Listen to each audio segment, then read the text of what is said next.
এত কষ্ট দিতেন না। আজ আমরা জানব সেই 4টি কষ্ট যা আল্লাহ কেবল তার প্রিয় বান্দাদেরই দিয়ে থাকেন। প্রথম কষ্ট, দোয়া কবুল হতে দেরি হওয়া। তুমি হয়তো অনেক দিন ধরে দোয়া করছো, কিন্তু এখনো কবুল হচ্ছে না। তুমি হয়তো ভাবছো, আল্লাহ কি আমার দোয়া শুনছেন না?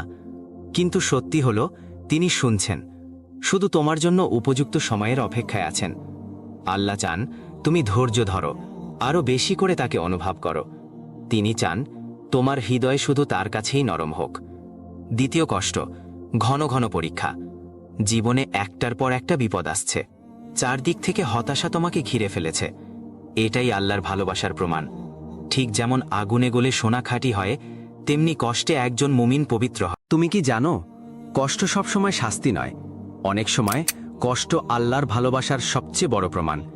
তুমি হয়তো ভাবছ, আল্লাহ যদি আমাকে ভালোবাসতেন তাহলে এত কষ্ট দিতেন না। আজ আমরা জানব সেই 4টি কষ্ট যা আল্লাহ কেবল তার প্রিয় বান্দাদেরই দিয়ে থাকেন। প্রথম কষ্ট, দোয়া কবুল হতে দেরি হওয়া। তুমি হয়তো অনেক দিন ধরে দোয়া করছো, কিন্তু এখনো কবুল হচ্ছে না। তুমি হয়তো ভাবছ, আল্লাহ কি আমার দোয়া শুনছেন না?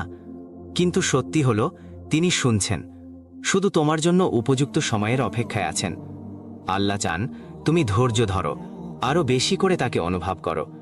তিনি চান তোমার হৃদয় শুধু তার কাছেই নরম হোক। দ্বিতীয় কষ্ট, ঘন ঘন পরীক্ষা। জীবনে একটার পর একটা বিপদ আসছে, চারদিক থেকে হতাশা তোমাকে ঘিরে ফেলেছে। এটাই আল্লাহর ভালোবাসার প্রমাণ।